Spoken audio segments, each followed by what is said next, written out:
নবী পাকের পরের দরজা হলো হযরতে আবু বকর সিদ্দিক রাদিয়াল্লাহু তাআলা আনহু। হযরতে আবু বকর সিদ্দিকের দরজা, সেই হযরতে আবু বকর রাদিয়াল্লাহু আনহু আমার নবী পাকের জন্মদিন সম্পর্কে কি বলছেন। قال أبو بكر صديق رضي الله تعالى عنه من أنفق درهما على قراءة مولد النبي صلى الله عليه وسلم كان رفيقي في الجنة। হযরতে আবু বকর বললেন, আমার নবী পাকের জন্মদিন উপলক্ষে একটা দিরহাম কেউ যদি খরচ করে দেয়, একটা দিরহাম যদি খরচ করে দেয়, আমি আবু বকর বলি ওই লোকটা জান্নাতে আমি আবু বকরের বন্ধু হয়ে থাকবে।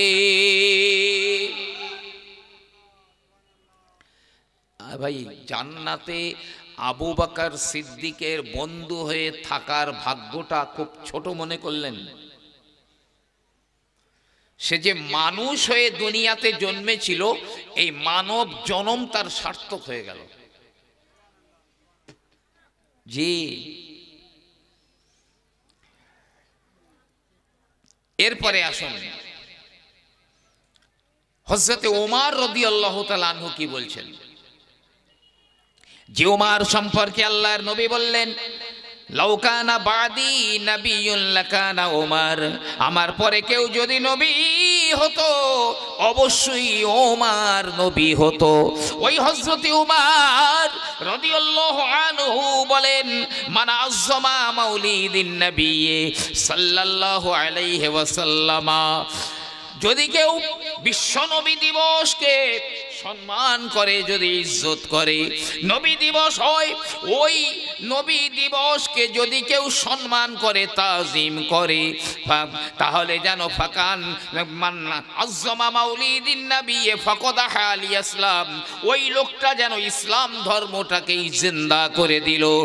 জোরে বলুন না সুবহানাল্লাহ। এ ভাই, ইসলাম ধর্মকে যে জিন্দা করে দিল, আমার আল্লাহ রব্বুল আলামিন তাকে কি কখনো গলা ধাক্কা মেরে জাহান্নামে দেবেন?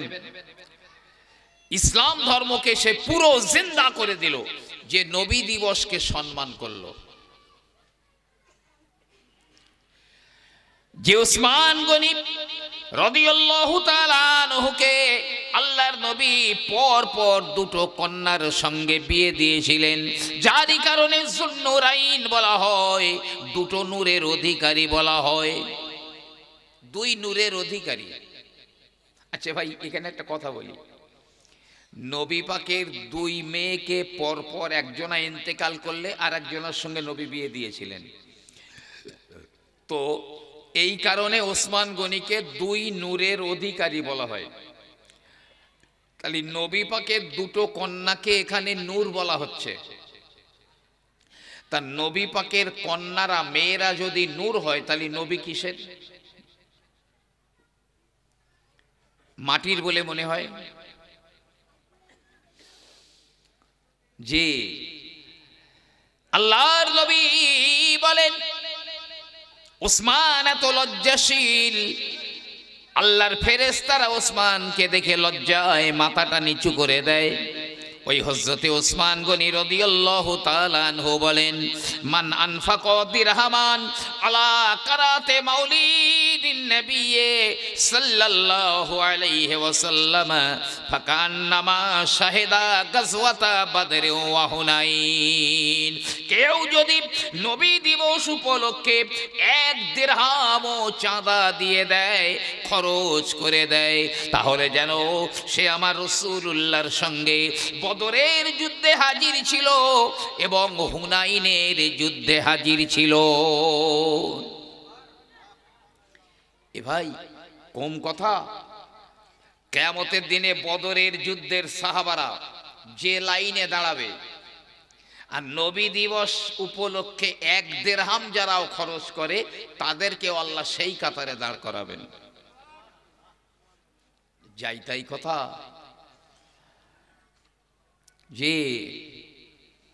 যে আলী সম্পর্কে আল্লাহর নবী বললেন, আনা মাদিনাতুল ইলমি ওয়া আলী বাবুহা, আমি রাসূলুল্লাহ হলাম ইলমের শহর, আর ওই শহরের দরজা হলেন হযরতে আলী।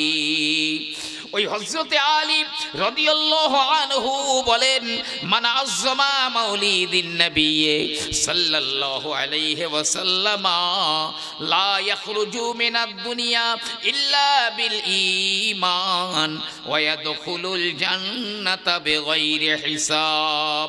যে ব্যক্তি নবী দিবসের মাহফিলকে সম্মান করলো, ইজ্জত করলো, ওই লোকটা কোনোদিন বেঈমান হয়ে মরবে না, আর বিনা হিসাবে আমার আল্লাহর জান্নাতি হয়ে যাবে। বলুন না সুবহানাল্লাহ। এই নবী পাক সার্টিফিকেট দিয়েছেন, আমি ইলমের শহর, আর ওই শহরের দরওয়াজা হযরতে আলী। সেই আলী রাদিয়াল্লাহু আনহু বলছেন, যারা নবী দিবসের মাহফিলকে সম্মান করে তারা বেঈমান হয়ে তো মরবে না, বিনা হিসাবে জান্নাতে যাবে। তবে একটা কথা বলি ভাই, তবে যেন মনে করবেন না বছরে একবার নবী দিবস দিয়ে ওই মাহফিলকে সম্মান করলে যদি বিনা হিসাবে জান্নাতে যাওয়া যায়, তাহলে তো আর নামাজ রোজা করবার ঝামেলা নেই। এটা অনেকে মনে করতে পারেন, নামাজ কেন পড়তে যাব, আমি তো বিনা হিসাবে চলে যাচ্ছি, বছরে একবার নবী দিবস করছি। জি না, যারা পড়াশোনা করেছেন তারা জানেন একটা কম্পালসারি সাবজেক্ট আর একটা অ্যাডিশনাল সাবজেক্ট। আমি যদি কম্পালসারি সাবজেক্টে পরীক্ষা না দেই তাহলে আমার অ্যাডিশনালের নাম্বার যোগ হবে না। তো 5 ওয়াক্তের ফরজ নামাজ কম্পালসারি, 1 মাস ফরজ রোজা কম্পালসারি, যে আমি যদি না করি এটা কিন্তু অ্যাডিশনাল, এর একটা নাম্বারও যোগ হবে না।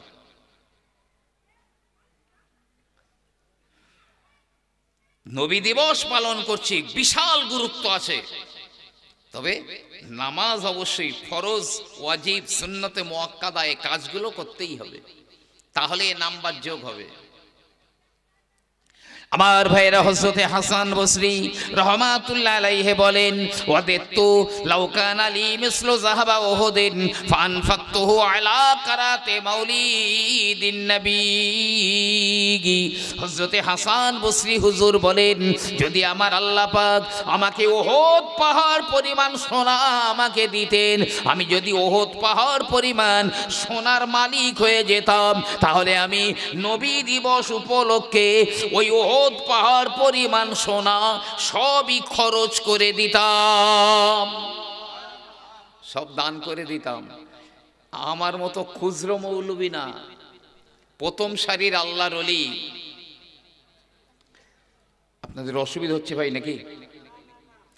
কোনো অসুবিধা হলে আমার বলবেন, আমার সাবজেক্ট চেঞ্জ করার প্রয়োজন হলে তাও বলবেন। আর আমাদের 500 টাকা চাঁদা ধরলে চামড়ার, কপালের চামড়ায় ভাঁজ পড়ে যায়। বলে ওর কান্তজ্ঞান আছে, আমার 500 টাকা চাঁদা ধরেছে, এটা তোর কপাল খুলে গেছে। 500 টাকা নবী দিবস উপলক্ষে চাঁদা চেয়েছে মানে ওর কপাল খুলে গেছে, বরং আল্লাহ শুকরিয়া কর। জি, এমনকি আপনি যদি আপনার নিজের বাড়িতে নবী দিবস পালন করেন,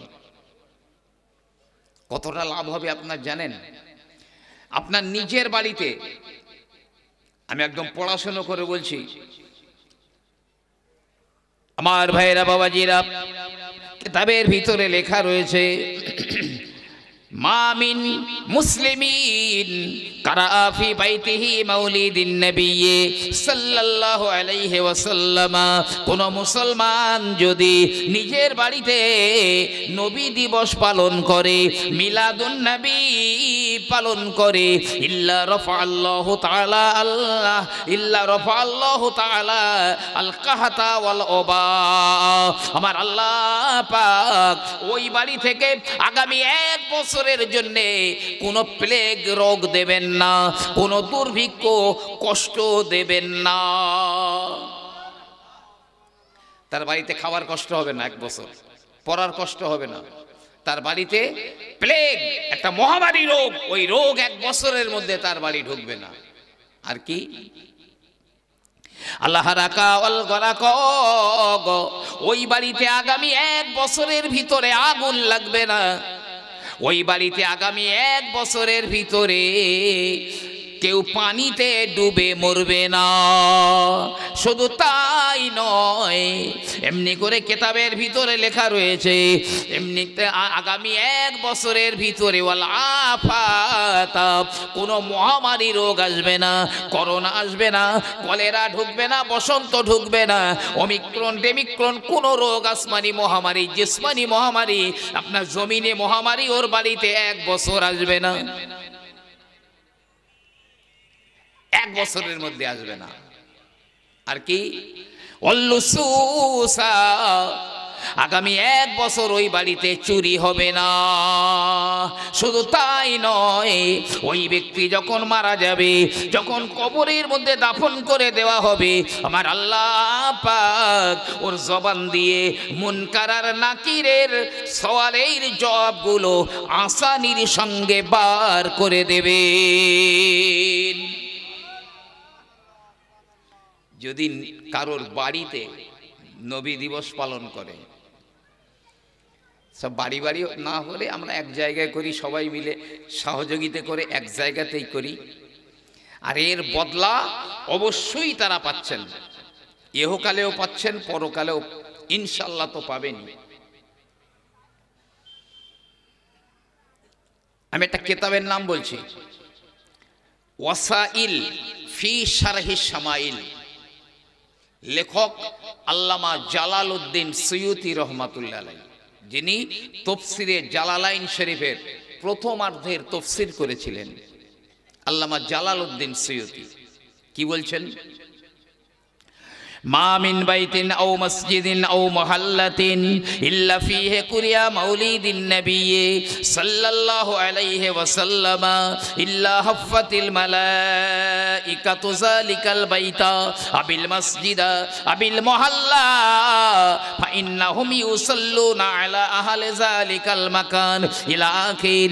আল্লামা জালালউদ্দিন সুয়ুতি হুজুর বলেন, মা মিন বাইতিন, কোন বাড়িতে, আও মুহাল্লাতিন বা কোন মুহাল্লা, আও মসজিদিন অথবা কোন মসজিদে, যদি সেখানে বিশ্ব নবী দিবস উদযাপন হয়, ইল্লা ফিহি কুরিয়া মাউলিদিন নবী, নবী দিবস যদি পালন করা হয়, ইল্লা হাফাতিল মালাইকাতু, আল্লাহর রহমতের মালাইকারা, আল্লাহর রহমতের ফেরেশতারা ওই মসজিদে, ওই মহল্লায় বা ওই বাড়িতে এত পরিমাণ নেমে আসে, ফেরেশতাদের জায়গা সংকুলান হয় না গো। এই ফেরেশতারা জমতে জমতে জমতে প্রথম আসমান পর্যন্ত ফেরেশতারা জাম হয়ে যায়। কি বলে ওই ফেরেশতারা? ফাইন্নাহুম ইউসাল্লুনা আলা আহলি যালিকাল মাকান, ওই মাহফিলে, ওই মজলিসে যারা বসে থাকে তাদের জন্য এই টোটাল ফেরেশতারা দোয়া করে, আল্লাহ নবীর মহব্বতে এই পাগলেরা বসে আছে, ওদের গুনাহগুলো মাফ করে দাও না আল্লাহ। শুধু তাই নয়, তিনি আরো বলেন, ওয়াম্মাল মুতাওয়াক্কুনা বিন নূর ইয়ানি জিবরাইল ওয়া মিকাইল ওয়া ইসরাফিল ওয়া আজরাইল আলাইহিমুস সালাম ফাইন্নাহুম ইউসাল্লুনা আলা আহলি যালিকাল মাকান। আল্লাহ যে ফেরেশতাদের নূরের তবক দিয়ে ঘিরে রেখে দিয়েছেন, 4 জনা মুকাররব ফেরেশতা, জিবরাইল, মিকাইল, ইসরাফিল, আজরাইল, এই 4 জনা ফেরেশতাও ওই মাহফিলে নেমে আসে, আর তারাও বলে, ও আমার আল্লাহ পাক, আল্লাহ তোমার নবীর মিলাদ উপলক্ষে এই মাহফিলে যারা বসে রয়েছে গো মাওলা, ওই ওদের জীবনের গুনাহগুলো মাফ করে দাও। বাংলাদেশ ঢাকা রাজারবাগ থেকে একটা পত্রিকা বার হয়, আল বাইয়ানা, খুব উচ্চাঙ্গের একদম ইবারত কেতাবের নাম পৃষ্ঠা নাম্বার দিয়ে তারা লেখে। সেই জায়গায় লিখছে যখন এই মাহফিল ভেঙে যাবে, এই মাহফিলটা যখন ভেঙে যাবে, ওই সব ফেরেশতারা এই শ্রোতাদের হাতে হাতে মুসাফা করে করে যাবে। বলুন না সুবহানাল্লাহ। আসমানে যখন চলে যাবে আল্লাহ বলবে, এই ছিলে কোথায়? এই জিবরাইল, মিকাইল, ইসরাফিল, আজরাইল, তোমরা ছিলে কোথায় এতক্ষণ? বলবে আল্লাহ ওই অমুক জায়গায় মিলাদুন নবী হচ্ছিল, আমরা সেখানে গিয়েছিলাম।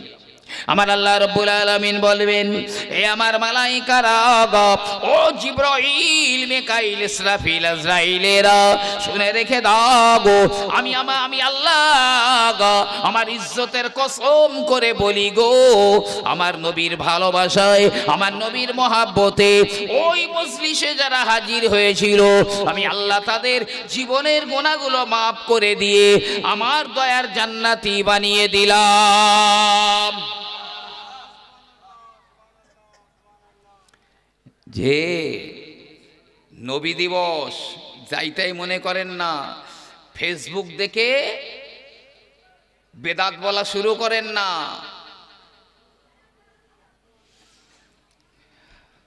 শুনুন, চার মুযহাবের চার ইমাম, তার মধ্যে ইমাম শাফি আলাইহির রহমা, চারজন ইমাম সাহেবই বলেছেন নবী দিবস সম্পর্কে। তবে আমি ইমাম শাফি আলাইহির রহমার একটা কথা আপনাকে বলছি, তিনি কি বলছেন তার কিতাবের মধ্যে। وقال إمام الشافعي من جمع إخوانا وهيأ طعاما وأخلى مكانا وأوقد سراجا وألبس جديدا وتبخر وتعطر على قراءة مولد النبي صلى الله عليه وسلم يكون مع الصديقين والشهداء والصالحين ويكون في জান্নাতিন নাঈম। ইমাম শাফি হুজুর বলেন, কেউ যদি মুসলমান ভাই দিগকে দাওয়াত করে এক জায়গায় নিয়ে আসে বিশ্ব নবী দিবস পালন করার জন্যে, নবী দিবস পালন করার জন্যে, মুসলমানদের দাওয়াত করে এক জায়গায় এনেছে, ও হাইয়া তোয়ামান, তারপরে যদি একটু খাওয়া দাওয়ার ব্যবস্থা করা হয়, একটু খাওয়া দাওয়ার ব্যবস্থা করা হয়, সে বিরিয়ানি হোক আর খিচুড়ি হোক আর মুড়ি হোক আর বাতাসা হোক আর জিলাপি হোক, যাই হোক, একটু তাবাররুকের যদি ব্যবস্থা করা হয়, ও আখলা মাকানান, যদি একটা জায়গা নির্ধারণ করে এই জায়গায় নবী দিবস করব, যেমন এই প্যান্ডেল তৈরি হয়েছে, এই জায়গায় হবে বিশ্ব নবী দিবস উদযাপন হবে, এখানে একটা জায়গা নির্দিষ্ট করেছে। যদি একটু লাইটিং করে, যদি একটু বাতি জ্বালায়, আলো জ্বালায়, আমার নবী দুনিয়ার জমিনে এসেছিলেন, ওই আনন্দে যদি একটু বাতি জ্বালায়, লাইটিং করে, জি, আলবাসা জাদিদান, সবাই নতুন নতুন জামা পরিধান করে এসেছে, ও তাতে আতর লাগিয়েছে, ও তাবাখর এবং ধূপ বাতি জ্বালিয়ে দিয়েছে, তাহলে ওই মানুষগুলোর হালাত কি হবে? ইমাম শাফি হুজুর বললেন, ইয়াকুনু মা সিদ্দিকিনা, কিয়ামতের ময়দানে ওরা সিদ্দিকিনদের সঙ্গে থাকবে, অসহাদাই, শহীদানদের সঙ্গে থাকবে, অসলিহিনা, নেককার আল্লাহওয়ালাদের সঙ্গে থাকবে, ওয়ায়াকুনু ফি জান্নাতিন নাঈম, ওই মানুষগুলো আল্লাহর জান্নাতুন নাঈমের অধিবাসী হয়ে যাবে। যাইতাই কথা, কিয়ামতের ময়দানে আল্লাহ যদি বলে, এই সলিমউদ্দি হিসাব দে, তোর কপাল, ওর খবর আছে, কপালে দুঃখ আছে, খুব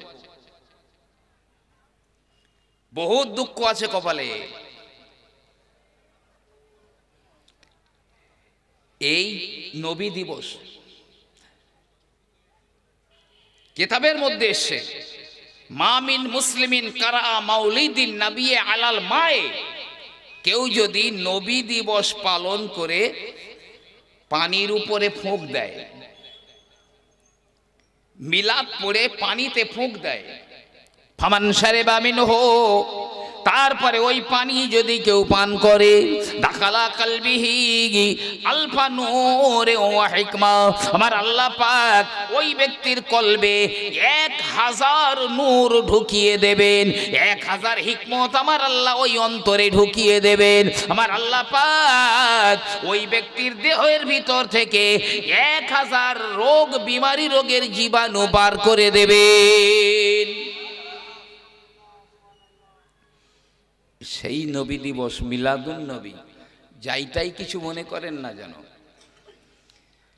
শুধু চোখ দুটো বন্ধ করলে দেখতে পাবেন দুনিয়াতে কি কাজ করেছে। আর একদল কাঙালের মতো চিৎকার করবে, যারা বলতো নবী দিবস পালন করা বেদাত, ওরা কাঙালের মতো কাতরাবে ময়দানে মাহশরে। আমি কিতাব থেকে দেখিয়ে দিতে পারি, মক্কা মদিনায় হারামাইন শরীফে নবী দিবস পালন করা হতো। এখন একটু একটা অন্য মতবাদের উপরে চলছে, যার কারণে এই মুহূর্তে আর দেখা যায় না। তবে একজনা বর্ণনা করছেন একদম নবী পাকের রওজার পাশে এই নবী দিবস উদযাপন করা হচ্ছে। তো যিনি বর্ণনা করছেন তিনি বলছেন, আমি একবার নবী পাকের রওজা শরীফের দিকে তাকিয়ে দেখলাম যে নবী পাক কবর শরীফের উপরে বসে মুস্কি মুস্কি হাসছেন। জোরে বলুন না সুবহানাল্লাহ। কি গুরুত্ব এই নবী দিবসের আছে। আচ্ছা, এই তাবারুক এত টাকা খরচ করে বিরিয়ানি হচ্ছে, এত টাকা খরচ করে বিরিয়ানি কেন করা হবে? বলে ফালতু হাজার হাজার টাকা জলাঞ্জলিতে দিচ্ছে। বাড়িতে এক এক গাদা লোক কুটুম ওখানে খরচ, আবার ওই মিলাদে চাঁদা দাও, কি দরকার আমার অত করার? শোনেন, শাহ আব্দুর রহিম মুহাদ্দিস দেহলভী রহমাতুল্লাহ আলাইহি প্রত্যেক বছরে নিজের বাড়িতে 2টো মিলাদ দিতেন। প্রতি বছরে একদম নিজের বাড়িতে। এক রবিউল আউয়াল মাসের 12 তারিখের ভোরবেলা, মানে ফজরের নামাজের পরে, অর্থাৎ যে সময় আমার নবী দুনিয়াতে এসেছিলেন ওই সময়। আর এক হচ্ছে গিয়ে আশুরা, মুহররম মাসের 10 তারিখে নিজের বাড়িতেই 2টো করে মিলাদ দিতেন প্রতি বছরে। এবং এই নবী দিবসে যেমন সাধ্য তেমন তাবাররুকও দিতেন। সে যাই বা হোক, কিছু খেতে দিতেন। এক বছর রবিউল আউয়াল মাস পড়েছে, তো হুজুর দেখছেন রবিউল আউয়াল মাস তো পড়লো, তো এবারে তো তাবাররুক দেওয়ার ক্ষমতা নেই আমার, কিচ্ছু নেই। একটাতে বাতাসা দেবো কি একটা করে খেজুর দেবো সে পয়সাও নেই, না আছে ঘরে, না আছে আমার কাছে। তিনি মনে মনে নিয়ত করে নিলেন, না না না, এবছরে আর নবী দিবস দেওয়া হলো না। আল্লাহ পাক যদি ক্ষমতা দেন আগামী বছর আবার চেষ্টা করে দেখব। সিদ্ধান্ত ফাইনাল হয়ে গেল, এবারে নবী দিবস হবে না। কিন্তু না না, 12ই রবিউল আউয়াল এসে গেল, ভোরবেলা শবে সাদেক হয়ে গেল। তিনি চিন্তা করলেন, না না না, আমার নবী আজ দুনিয়ার জমিনে এসেছিলেন, আমি তাবাররুক না হয় নাই দিতে পারলাম, তবে মিলাদ বন্ধ হবে না। নবী দিবস বন্ধ হবে না, এই একটুখানি ব্রেনওয়ালা নয় কিন্তু। তিনি ফজরের নামাজ পড়ে লোকেদের বাড়ি বাড়ি গেলেন। কি কিছু বলছেন ভাই আপনারা নাকি? যে ও যাক, যাতে করে এই মজলিসের আদবটা নষ্ট না হয় সেই দিকে অবশ্যই দেখবেন, সকলেই দেখবেন। এখানে আল্লাহর কোটি কোটি ফেরেশতারা আসমান পর্যন্ত জাম হয়ে রয়েছে। জিবরাইল, মিকাইল, ইসরাফিল, আজরাইল আলাইহিমুস সালাম তারাও রয়েছেন। তো তিনি ফজরের নামাজ পড়ে পাড়ায় পাড়ায় গেলেন, বাড়ি বাড়ি গেলেন। হে ছেলেরা, ও ভাইরা, ও বাবাজিরা, একটুখানি আমার বাড়িতে এসো। আজ আমার নবী দুনিয়ায় জন্ম নিয়েছিলেন, আমার বাড়ি একটুখানি মিলাদ হবে গো, সবাই এসো আমার বাড়িতে এসো। লোকজনেরা হুজুরের বাড়ি ভরে গেল। হুজুর আমার দাঁড়িয়ে দাঁড়িয়ে দাঁড়িয়ে দাঁড়িয়ে আমার নবী পাকের জন্মের অত্যাশ্চর্য ঘটনা বলি আলোচনা করেন, আর মাঝে মাঝে বলেন আলিয়াউম আলিয়াউম আলিয়াউম, আজ আজ আজ সেই দিন, আজ সেই দিন বলছেন। এই ওয়াজ করতে করতে এক সময় তিনি বললেন, শ্রোতাদের উদ্দেশ্য করে বললেন, বাবা এবছরে কিন্তু তাবারুক দিতে পারবো না। তার মানে আখেরি দোয়া হয়ে গেলে আর যেন কেউ বসে না থাকে। এবারে কিন্তু তাবারুক দিতে পারবো না। তো আখেরি দোয়া হয়ে গেছে, জানে হুজুর তাবারুক দিতে পারবেন না বলে দিয়েছেন, সবাই চলে গেছে, ময়দান পুরো ফাঁকা। এই ছোট ছোট কটা বাচ্চা ছেলেরা বসে আছে, চুপ করে বসে আছে। ওরা বুঝতে পারেনি যে তাবারুক দিতে পারবেন না, এইটা ওরা বুঝতে পারেনি। ওরা বলছে আরে মিলাদ মানে একটা বাতাসাও তো দেবে। হুজুর আমার ঘরে গিয়ে কেঁদে জারেজার হয়ে যায়, ও আমার আল্লাহ পাক, আমি আমার নবীর নামে মিলাদ দিলাম, তাবারুক দিতে পারলাম না, সবই খালি হাতে ফিরে চলে গেল গো মাওলা। তবে বাচ্চাগুলো বুঝতে পারেনি কি দেব ওদের, নাই কিছু, নাই কিছু নাই, কি আমি দেব গো আল্লাহ। বাড়িটা তন্ন তন্ন তন্ন করে খুঁজে খুঁজে দেখে অনেক দিন আগের এক মুঠো কাঁচা ছোলা বাড়িতে পড়ে রয়েছে। শুকনো ছোলা বাড়িতে এক মুঠো পড়ে আছে। তো এই ছাড়া তো আর বাড়িতে কিচ্ছু নেই। এক কাজ করি, এই ছোলাগুলো ধুয়ে একটু পরিষ্কার করে নিই, পরিষ্কার করে ভাজা করে এই ছোলা ভাজা কটা বাচ্চাগুলোর ভাগ করে দেই, লে চল যা। যেই মানে চিন্তা সেই কাজ। ছোলাগুলো ধুয়ে পরিষ্কার করে ভেজে নিয়েছেন, একটু ভাজা করে নিয়ে একটা পাত্রে ছোলাগুলো নিয়ে এবার ঘরে চিন্তা করছেন বাচ্চা কটা বসে আছে ওখানে, আর কটা করে ছোলা দিলে একবারেই ওরা সমান পেয়ে যাবে। আমি দুবার করে দেব না, একবারই দেব। আমার যেন দেওয়াও শেষ হয়ে যায় বাচ্চাদের, আমার হাতের ছোলাও যেন শেষ হয়ে যায়, কম বেশি না হয়, কটা করে দিলে হয়। এই চিন্তা করতে করতে করতে একটু তন্তারা এসে গেল, একটু ঘুম এসে গেল। ঘুমিয়ে তিনি দেখেন সুন্দর একটা ছোট্ট বাচ্চা ছেলে, কি নুরানি চেহারা গো। ওই বাচ্চাটা বলে, বাবা কি এমন করে চিন্তা করো? বলে, বাবা আমি আমার নবীর নামে মিলাদ দিলাম, তাবারুক দিতে পারি না, সব খালি হাতে ফিরে চলে যায়। বাচ্চা কটা বুঝতে পারে না, তাই কি ওদের দেব? আমার বাড়িতে অনেক দিন আগের এই ছোলা কটা ছিল, ভাজা করে এনেছি, তাই আমি চিন্তা করি একবারেই দেব, কম বেশি যেন না হয়, সমান পেয়ে যাবে, কটা করে দিলে হয় তাই চিন্তা করছি। বাচ্চাটা বলছে, এই দুটো করে দেন, দুটো করে দেন, দেন আমার দুটো দেন আগে। বাচ্চাটা হাত পেতেছে, দুটো ছোলাই বাচ্চাটার হাতে দিয়েছে, তারপরে অন্য বাচ্চাদের দুটো দুটো দুটো দুটো করে দিয়ে দেখছে হাতের ছোলাও শেষ, ওখানে দেওয়াও শেষ, একবারে সমান পেয়ে গেল সবাই, কম বেশি হলো না। তো উনি ভাবছেন ছেলেটা তো যাইতাই কেউ নয়, তো কে আপনি বাবা? আপনি যা বললেন তাই হয়ে গেল, আপনার পরিচয়টা দিন না, কে আপনি? বাচ্চাটা বলে, হে বাবা, তুমি যে নবীর নামে মিলাদ দিয়েছো, তাবারুক দিতে পারো না। বাচ্চাদের বুঝাবার জন্যে তোমার ঘরের শেষ সম্বল ছোলা কটা ভাজা করে নিয়ে এসেছো দেবার জন্যে। আমি মদিনায় জমিনে আর থাকতে পারি না গো, আমি হলাম তোমার সেই নবী মুহাম্মাদুর রাসূলুল্লাহ।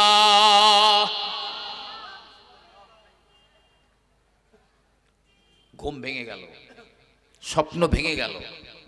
হুজুর কেঁদে জারেজার হয়ে যাচ্ছেন, আল্লাহ আমার নবী আসবেন, এসে আমার এই ছোলা ভাজা হাত পেতে নেবেন, আমি আগে কেন জানতে পারলাম না?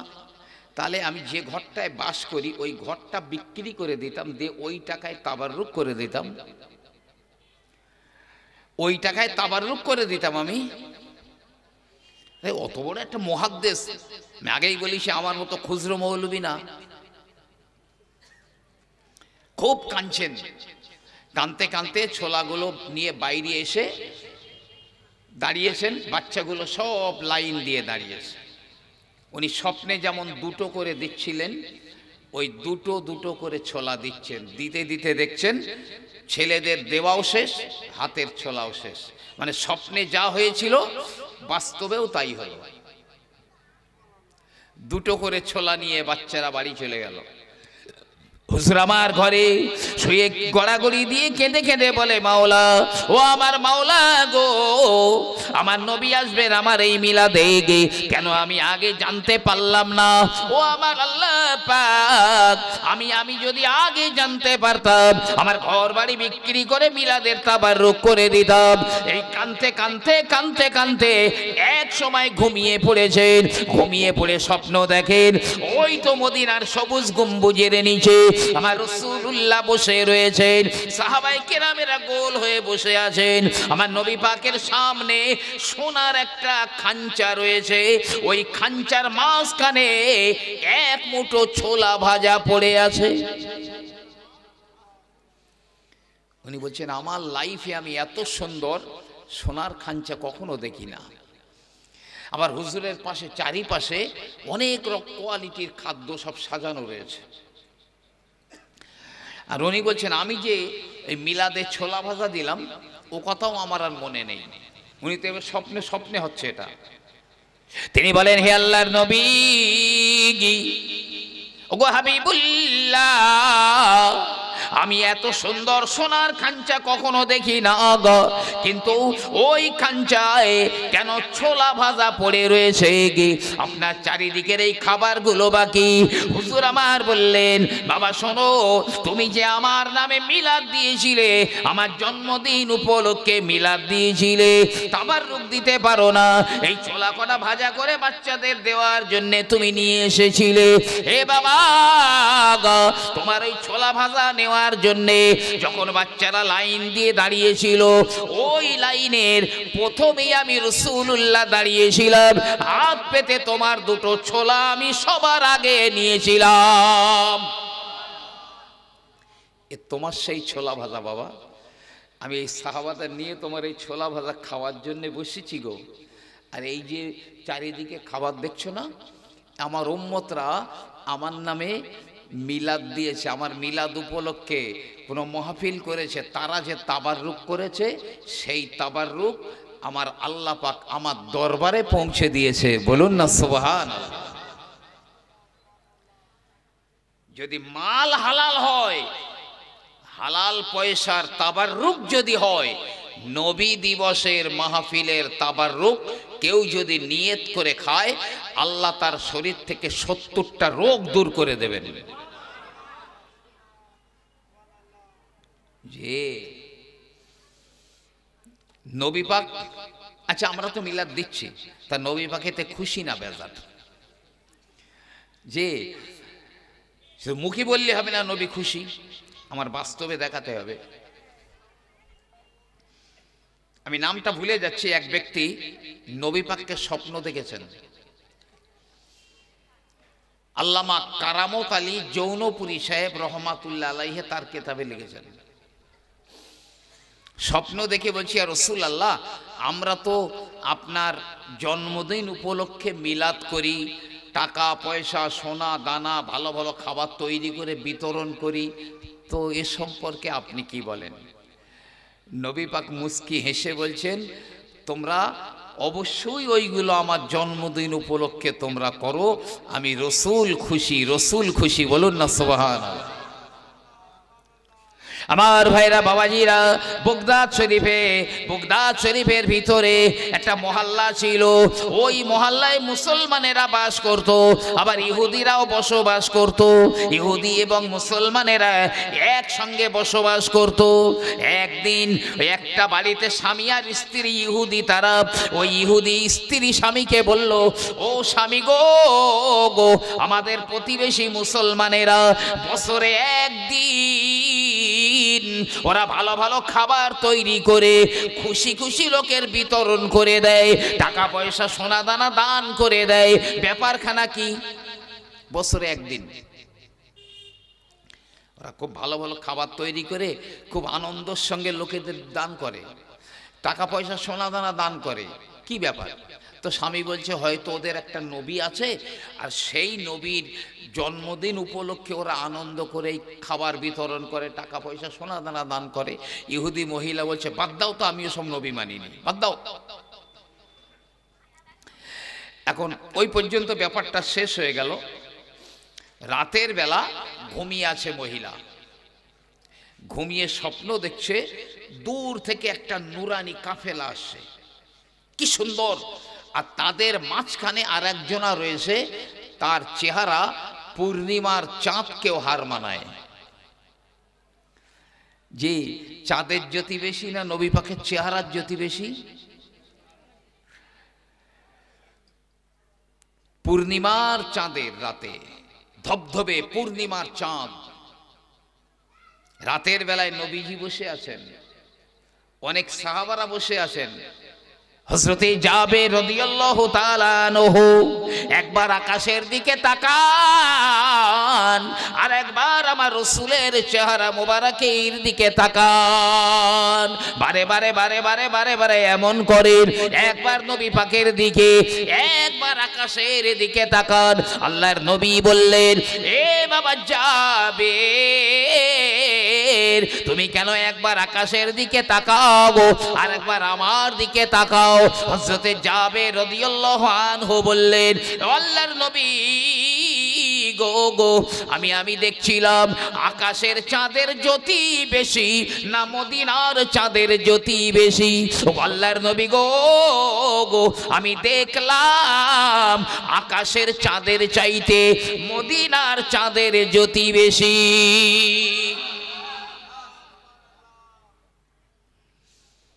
জি, আম্মা জান আয়েশা সিদ্দিকা রাদিয়াল্লাহু আনহা থেকে একটা হাদিস বর্ণিত আছে। আম্মা জান আয়েশা বলেন, কুনতু খিতু সাওবান লিরাসূলিল্লাহি সাল্লাল্লাহু আলাইহি ওয়াসাল্লাম ইলা আখির। আম্মা জান আয়েশা বলেন, রাতের বেলা আমি আল্লাহর নবীর জন্য একটা কাপড় সেলাই করছিলাম, সূচ দিয়ে, ছোট একটা সূচ দিয়ে আমার কাপড় সেলাই, নবী পাকের জন্য কাপড় সেলাই করছিলাম। হঠাৎ করে আমার প্রদীপ নিভে গেল, আলো নিভে গেল, আমার ঘর অন্ধকার হয়ে গেল। ইতিমধ্যে ফাদাখালান নবী সাল্লাল্লাহু আলাইহি ওয়াসাল্লাম ফি হুজরিহি, ইতিমধ্যে আল্লাহর নবী আমার ঘরের ভিতরে প্রবেশ করলেন। আমি দেখি আমার রাসূলুল্লাহর চেহারা মোবারক দিয়ে এত নূর বার হয়, আমার গোটা ঘরটা আলোয় আলোকিত হয়ে যায়। এমনকি আমার হারিয়ে যাওয়া সূচটা হারিয়ে গিয়েছিল অন্ধকারে, ও সূচখানা আমি কুড়িয়ে পেয়ে গেলাম। যে সূচটা দিয়ে নবী পাকের জন্য কাপড় সেলাই করছিলেন, আলো নিভে যাওয়ার পরে সূচটাও হারিয়ে গেল পড়ে। নবী যেই ঢুকেছেন, নবী পাকের চেহারা মোবারকের আলোয় গোটা ঘর উদ্ভাসিত হয়ে গেল। আম্মা জান আয়েশা বলেন, সূচটাও আমি সহজে খুঁজে বার করে তুলে নিলাম। তো ইহুদি মহিলা দেখছে যে একটা কাফেলা আসছে, তার মাঝখানে একজন ব্যক্তি আছেন, কি নুরানি চেহারা। প্রায় কাছাকাছি এসে গিয়ে যিনি মাঝখানে ছিলেন তিনি দাঁড়িয়ে গেলেন দূরে, বাকিরা মহিলার কাছে চলে এলো। মহিলা বলে, তোমরা কারা গো? ওই যে দূরে দাঁড়িয়ে রয়েছেন তোমাদের মধ্যমণি, উনি বা কে কে কে একবার বলুন না। তখন সবাই বলে, ও ইহুদি মহিলা, ওই যে দূরে দাঁড়িয়ে রয়েছেন উনি হলেন আখেরি জমানার পয়গম্বর হাবিবুল্লাহ জনাবে মুহাম্মদুর রাসূলুল্লাহ সাল্লাল্লাহু আলাইহি ওয়াসাল্লাম, আর আমরা হলাম ওই নবীর সাহাবারা।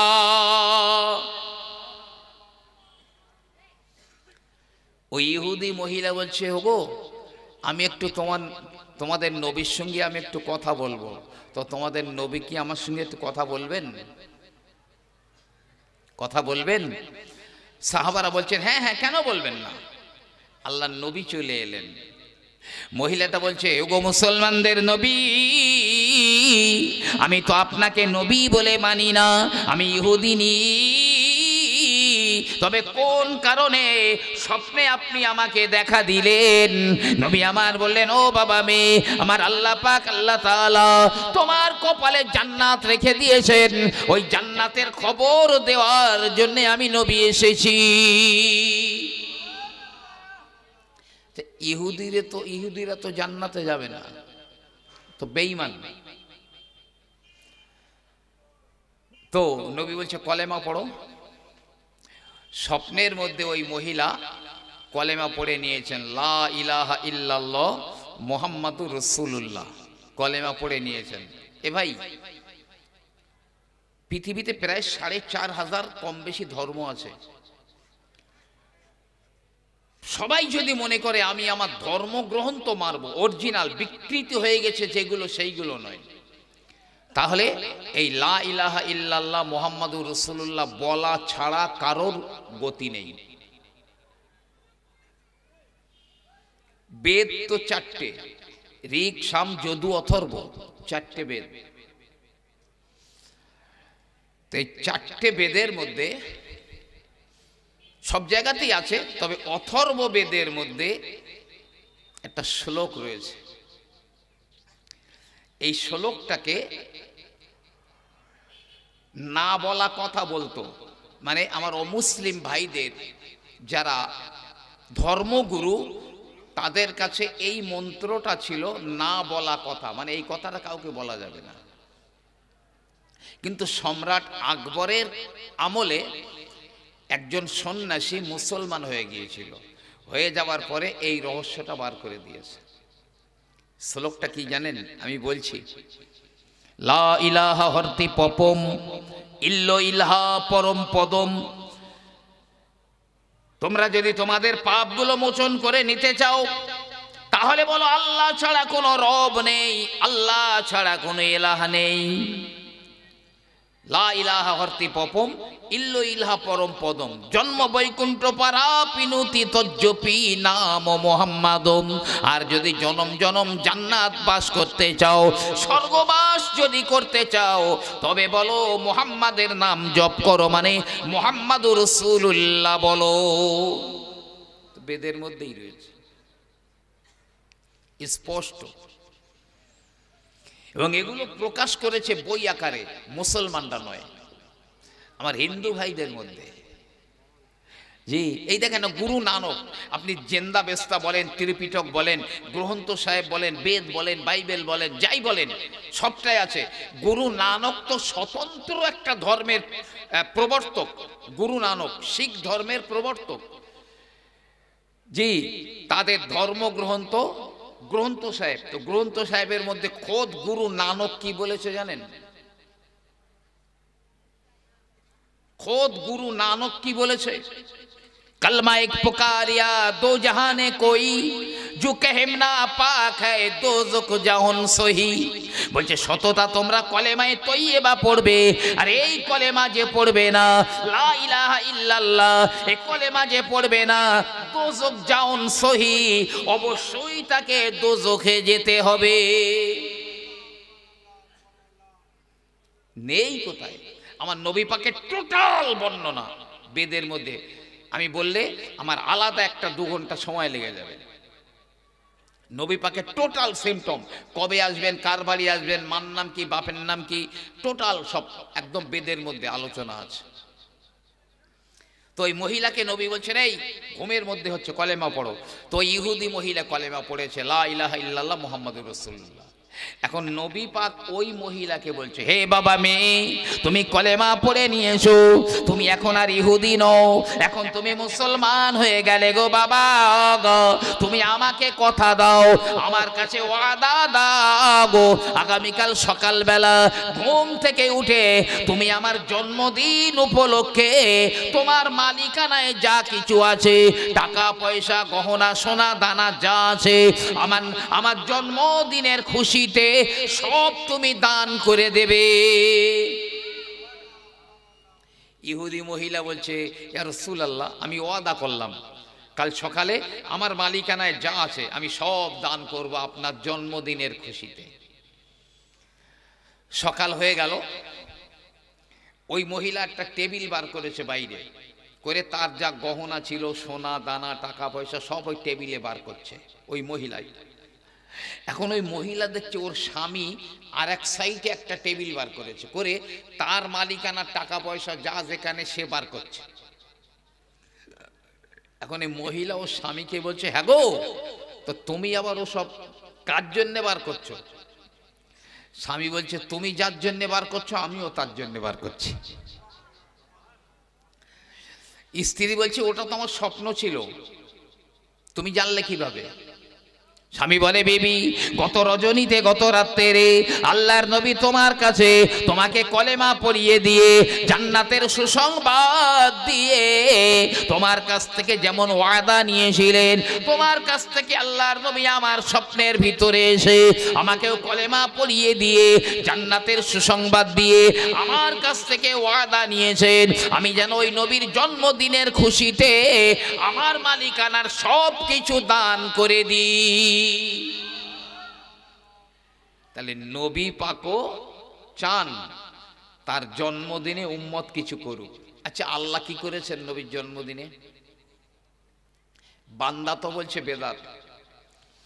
নবীর জন্মদিনে খুশি হয়ে আল্লাহ কি করেছেন? আল্লামা কারামত আলী জৌনপুরী সাহেব রহমাতুল্লাহ আলাইহি তার নূরে মুহাম্মাদি কিতাবের মধ্যে লিখছেন, মার্কেটে বাংলা বেরিয়েছে, কিনতে পাওয়া যায়। যদি আপনার চোখে পড়ে নূরে মুহাম্মাদি, তাহলে ওই বইটা অবশ্যই আপনি কিনে পড়বেন। তো আল্লাহ কি করেছেন আমি বলছি, তার আগে সকলের কাছে একটু হালকা রিকোয়েস্ট করছি, যদি কষ্ট মনে না করেন তাহলে যদি একটু একটু করে সামনের দিকে আসেন খুব ভালো হয়। আর সবাই মিলে একটু নবী পাকের শানে একটুখানি দরুদ শরীফ পড়েন, আল্লাহুম্মা সাল্লি আলা। একটু একটু করে সরে আসেন না, এই ফাঁকাগুলো একটু ঢেকে দেন। ওয়ালা আলে সাইয়্যিদিনা रसूलुल्लाह की मोहब्बत दिल में लेके आया हो, वो दौलत लूट नहीं सकता, वो दौलत लेके आया हो। अल्लाहुम्मा सल्ले अला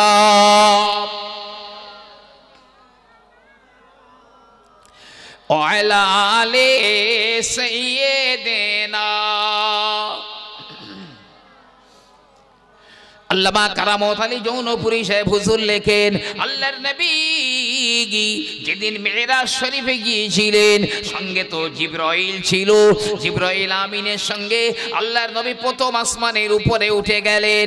গিয়ে দেখেন প্রথম আসমানে একটা বড় পিলিয়ার রয়েছে, হীরা মণি মুক্ত জহরত দিয়ে ঝলমল ঝলমল করে একটা পিলিয়ার। ওই পিলিয়ারের আলোতে গোটা আসমান ঝলমল করে। ওই পিলিয়ারের গায়ে লেখা রয়েছে মুহাম্মাদুর রাসূলুল্লাহ। দ্বিতীয় আসমানে গেলেন, দেখলেন সেম পিলিয়ার, একদম নূরে ঝলমল করছে, হিরে মণি মুক্ত দিয়ে তৈরি, তার গায়ে মুহাম্মাদুর রাসূলুল্লাহ। 7 আসমানে 7টা পিলিয়ার দেখলেন নবী পাক। তো নবী জিবরাইলকে বলছে, ভাই জিবরাইল, এই পিলিয়ারগুলোর ইতিহাস বলবে? জিবরিল আমিন বলেন, ও আল্লাহর নবী, যেদিন আপনি জন্মগ্রহণ করেছিলেন আপনার জন্মদিনে আমার আল্লাহ রব্বুল আলামিন খুশি হয়ে ফেরেশতাদের বলেছিলেন, ও মালাইকারা, আমি আমার নবীর জন্মদিনে বড় খুশি, যাও যাও আমার নবীর জন্মদিনের স্মৃতি হিসাবে প্রতি আসমানে আসমানে আমার নবীর নামে একটা করে পিলিয়ার বানিয়ে দাও। আপনার জন্মদিনে আল্লাহ এই পিলিয়ারগুলো বানিয়েছেন। আর শুধু তাই নয়, আপনার জন্মদিনের খুশিতে আল্লাহ পাক হাউজে কৌসারের চতুর্দিকে 70,000 বৃক্ষ রোপণ করেছেন। গাছ লাগিয়েছেন 70,000, ওই গাছের যে ফুল হবে, ফল হবে, সেই ওই গাছের ফুল আর ফলগুলো যারা জান্নাতে যাবে তাদের আগরবাতি হিসাবে ব্যবহৃত হবে। এত সুগন্ধ, বলুন সুবহানাল্লাহ। আল্লাহ পাক করেছেন। তাহলে আবার নবী পাক তার জন্মদিনে উট জবাই করে মানুষকে মেহমানদারি করিয়েছিলেন, মেহমানদারি করিয়েছিলেন। তাহলে আমরা এটা বেদাত কোথায় পেলাম আমি তো বুঝতে পারছি না। যাক, ও আলোচনা আপাতত এখানে ইতি করলাম। এবার আসুন,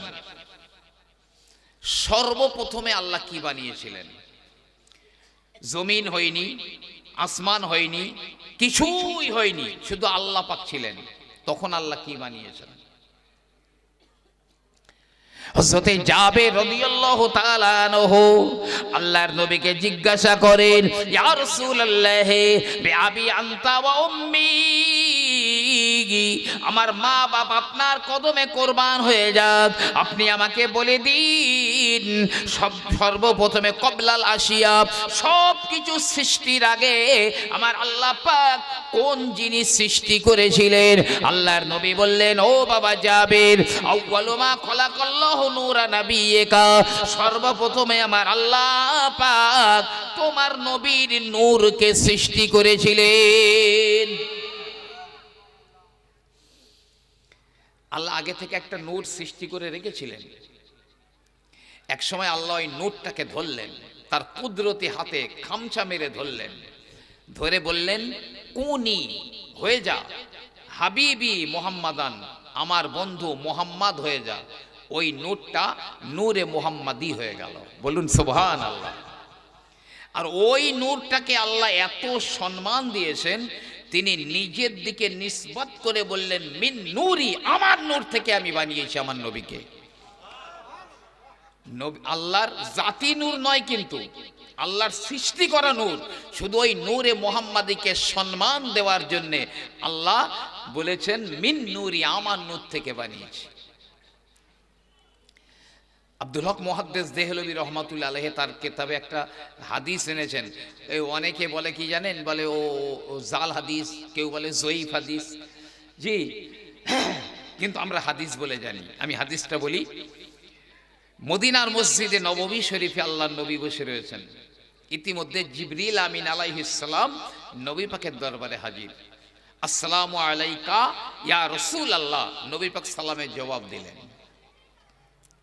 এবারে আন্নাহু আলাইহিস সালাম সালা জিবরাইল, ইয়া আখি জিবরাইল কম উমরাকা মিনাস সিনিন, আল্লাহর নবী জিবরাইলকে প্রশ্ন করলেন, ও ভাই জিবরাইল, ভাই জিবরাইল, কম উমরাকা মিনাস সিনিন, তোমার বয়স কত হয়েছে গো? নবী পাক জিজ্ঞাসা করছেন জিবরাইলকে, ভাই তোমার বয়স কত? জিবরিল আমিন বললেন, ইয়া রাসূলুল্লাহ লাস্তু আ'লামু গায়রা আন্না ফি হিজাবির রাবি'i নাজমান ইয়াতলু ফি কুল্লি ৭০,০০০ সানাতিন মাররা। ও আল্লাহর নবী গো, আমি বলতে পারবো না আমার বয়সটা কত হলো, তবে আমি আপনাকে একটা ধারণা দিতে পারি, আপনি আন্দাজ করতে পারবেন আমার বয়স কত হতে পারে। কি? গায়রা আন্না ফি হিজাবির রাবি'i নাজমান ইয়াতলু ফি কুল্লি ৭০,০০০ সানাতিন মাররা। ও আল্লাহর নবী গো, যেদিন আমার আল্লাহ পাক আমি জিবরাইলকে সৃষ্টি করলেন, আমি ওই দিন থেকে দেখতাম চতুর্থ আসমানে ৭০,০০০ পর পর একটা করে তারকা উদয় হয়। একবার তারকাটা দেখা যায়, আবার ৭০,০০০ বছর অদৃশ্য, আর দেখা যায় না। আবার একবার দেখা যায়, আবার ৭০,০০০ বছর অদৃশ্য। জিবরিল আমিন বলেন, আয় আল্লাহর নবী, ওই যে তারকাটা ৭০,০০০ বছর পর পর একবার করে উদয় হয়, আমি জিবরাইল ওই তারকাটা ৭২,০০০ বার উদয় হতে দেখেছি। আন্দাজ করেন আমার বয়স কত হতে পারে? ৭০,০০০ বছর পর একবার ওঠে তারাটা, আর জিবরাইল বলছে আমি ৭২,০০০ বার উদয় হতে দেখেছি। কত বছর হতে পারে? নবী পাক মুচকি হেসে ফেললেন। আল্লাহর নবী তাবাসসুম ফরমালেন, মুচকি হেসে দিলেন, হেসে বললেন, হে জিবরাইল, ওয়া ইজ্জাতু রাব্বি আনা যালিকাল কাওকাব, হে ভাই জিবরাইল, আমি আমার রবের ইজ্জতের কসম করে বলছি, ওই তারকাটাই ছিলাম আমি মুহাম্মাদুর রাসূলুল্লাহ। কোথায় তখন জিবরাইল?